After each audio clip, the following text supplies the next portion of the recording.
Hello students.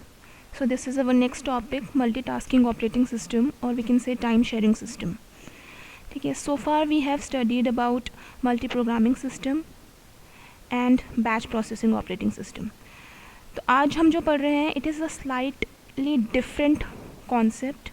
तो बिल्कुल ध्यान से समझेंगे ताकि हमें आगे के ऑपरेटिंग सिस्टम के सारे कॉन्सेप्ट्स क्लियरली समझ में आ सके. Let's start with the introduction. So अगर हम मल्टी प्रोग्रामिंग ऑपरेटिंग सिस्टम अच्छे से समझ चुके हैं, जिसका fundamental point was that we can store multiple processes in the RAM at the same time. ठीक है, कहने का मतलब क्या है, एक बार में मेमोरी में एक से ज़्यादा प्रोसेसेस अगर रिसाइड कर सकती हैं then it is a multi programming operating system, and this multitasking system is a logical extension of that multi programming operating system. तो जो थोड़ा बहुत हम कह सकते हैं कमी या डिसएडवांटेजेस जो हमारे मल्टी प्रोग्रामिंग सिस्टम के थे, उसको हमने थोड़ा सा इसमें और बेहतर करने की कोशिश की है. तो जहाँ पे मल्टी प्रोग्रामिंग सिस्टम में हमारा ऑब्जेक्टिव था कि सीपीयू के यूटिलाइजेशन को बढ़ाया जा सके, वहीं पे इस टाइम शेयरिंग या मल्टीटास्किंग सिस्टम का ऑब्जेक्टिव है कि सीपीयू के यूटिलाइजेशन को बढ़ाने के साथ साथ हम उसके रिस्पॉन्स टाइम को भी मिनिमाइज़ करें, प्रोसेस के रिस्पॉन्स टाइम को भी मिनिमाइज़ करें. तो कहने का मतलब है सीपीयू बिजी भी रहना चाहिए, एट द सेम टाइम मेरी नंबर ऑफ़ प्रोसेसेस जो एक साथ मेमोरी में रिसाइड कर रही हैं उन सब का रिस्पॉन्स टाइम भी कम होते जाना चाहिए. तो ऐसा कैसे हो पाएगा? तो ये कंसेप्ट आपका काम करता है on the basic fundamental point that is time sharing. तो हम क्या कर सकते हैं, इससे पहले हम क्या कर रहे थे, हम किसी एक प्रोसेस को सीपीयू का टाइम डेडिकेटली दे रहे थे. तो अगर ध्यान से याद करें तो मल्टी प्रोग्रामिंग सिस्टम में क्या हो रहा था कि हम एक बार में एक प्रोसेस को सीपीयू दे रहे थे. तो अगर हमारे पास ये सीपीयू था तो this CPU is allocated to process P1 at a particular time. जब प्रोसेस P1 ब्रेक पे जा रहा था देन उस पर्टिकुलर टाइम पे हम प्रोसेस P2 को ये प्रोसेसर दे रहे थे. तो this processor for the whole this time whole duration P1 के पास था एंड दिस ड्यूरेशन P2 के पास था. बट अब हमारा कॉन्सेप्ट क्या है कि हम इस पूरे टाइम को शेयरिंग बेसिस पे चलाएं. कहने का मतलब क्या है, हम कुछ सर्टेन स्लॉट्स डिस्क्राइब कर दें and these two processes will share that time and again, ताकि हम इन दोनों प्रोसेसेस को एक साथ पैरेलली चलाने का कॉन्सेप्ट क्रिएट कर सकें. एक्चुअली ये प्रोसेसेस पैरेलली चलेंगी नहीं, बट हम कॉन्सेप्ट लेके आएंगे कि ये पैरेलली चलने की कोशिश का व्यू दे. ठीक है, तो ये हम कैसे कर सकते हैं, इस चीज़ को हम लोग इस एग्जांपल की तरह समझ सकते हैं कि हमारा ऑपरेटिंग सिस्टम है, हमारे पास एक सीपीयू का कोर है. आप इस बात को ध्यान दें, अभी भी हम लोगों ने सीपीयू का काउंट बढ़ाया नहीं है. सीपीयू इज़ 1, यानी we have only a single processor system जिसके साथ हम मल्टीपल प्रोग्राम्स को एक साथ चला रहे हैं. तो आप देखेंगे अगर हमारे पास कोई ऐसा सिस्टम है आज के समय पे जो एक सीपीयू पे वर्क करता है, तो आप एक बार में एक से ज़्यादा प्रोसेसेस जैसे कि पेंट, एक्सेल, ईमेल आप ओपन करते हैं और वो सब आपको एक तरह से धीरे धीरे रिस्पॉन्स देती हैं. वो किस कॉन्सेप्ट पे काम कर रही है? मल्टीटास्किंग. काम कैसे करती है? Let us understand using this stages diagram. तो आपका मल्टीटास्किंग सिस्टम 3 स्टेजेस पे वर्क करता है. First stage is ready. Okay, ready stage क्या करती है, हमारी वो सारी प्रोसेसेस जो एक्चुअली एग्जीक्यूट होना चाहती हैं वो सारी प्रोसेसेस हमारी रेडी स्टेट में काउंट की जाती हैं.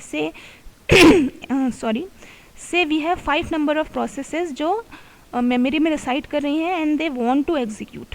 ठीक है, तो हम उसको इस रेडी स्टेट में रखते हैं. देन एक सर्टेन टाइम स्लॉट अलॉट किया जाता है, से 2 यूनिट का टाइम हमने अलॉट किया for every process. This allotted time हमने प्रोसेस P1 को एक नई स्टेज में ट्रांसफ़र किया which is active stage. Active stages मतलब जब प्रोसेस एक्चुअली एग्जीक्यूट हो रही है. So for this 2 unit the first process will execute in active stage, but for 2 units only. अगर वो 10 यूनिट्स 15 यूनिट्स एग्जीक्यूट करना चाहता है then also it will execute only 2 units and then will switch to the next state which is your waiting state. वो अपनी next turn का फिर से इंतज़ार करेगी इन वेटिंग स्टेट और उसके कुछ समय के बाद उसको फिर रेडी स्टेट मिलता है and then this cycle will move on. So हमारा सिंपल सा एग्जांपल समझे कि अगर हमारे पास 5 प्रोसेसेस हैं then every process will get CPU for this 2 unit of time. तो इस एक्टिव स्टेट में हर प्रोसेस 2-2 यूनिट के लिए आएगी and then will move back to the next state and then it will be transfer to ready state back again. So this whole cycle will give us a illusion that all the processes are running simultaneously, whereas हम देख सकते हैं कि only 2 seconds यानी only 2 units of process is executing, यानी processor अभी भी एक बार में एक ही प्रोसेस को चला पा रहा है, बट हम इतनी जल्दी ये स्विचिंग कर रहे हैं 2 माइक्रोसेकेंड्स, नैनो सेकेंड्स या और उससे भी कम, कि हमें इल्यूजन हो रहा है कि ये पूरा प्रोसेस एक साथ, ये सारी प्रोसेसेस एक साथ चल रही हैं. ठीक है, तो ये कॉन्सेप्ट हमारा स्टेजेस का, इन स्टेजेस में मल्टीटास्किंग वर्क करती है. ऐसा करने से फ़ायदा क्या हुआ हमें? We can see equal opportunities will be given to each and every process. So अगर हर प्रोसेस, समटाइम्स ऐसा होता है कि स्टारवेशन के का कोई प्रॉब्लम अराइज हो जाता है कि हम बार बार रिसोर्सेज या सीपीयू किसी एक प्रोसेस को दे रहे हैं जो बहुत लंबा समय एग्जीक्यूट कर रही है, उसके वजह से ऐसा कोई प्रोसेस जो एग्जीक्यूट होना चाहता है उसको बहुत लंबा समय वेट करना पड़ रहा है. तो ऐसा ना हो, इसके लिए हम क्या करते हैं, हर किसी प्रोसेस को इक्वल अपॉर्चुनिटी प्रोवाइड कराते हैं. ऑल्सो वी कैन से हम इस केस को करने के लिए सीपीयू को आइडल नहीं रख रहे हैं. CPU is very very busy, so CPU idle time is also reduced, क्योंकि CPU is always busy in changing states of processes from one state to another. ठीक है, और ऐसा करने से सिंस हर प्रोसेस थोड़ा थोड़ा एग्जीक्यूट हो पा रही है, तो हमें हर प्रोसेस का रिस्पॉन्स धीरे धीरे मिलता रहेगा.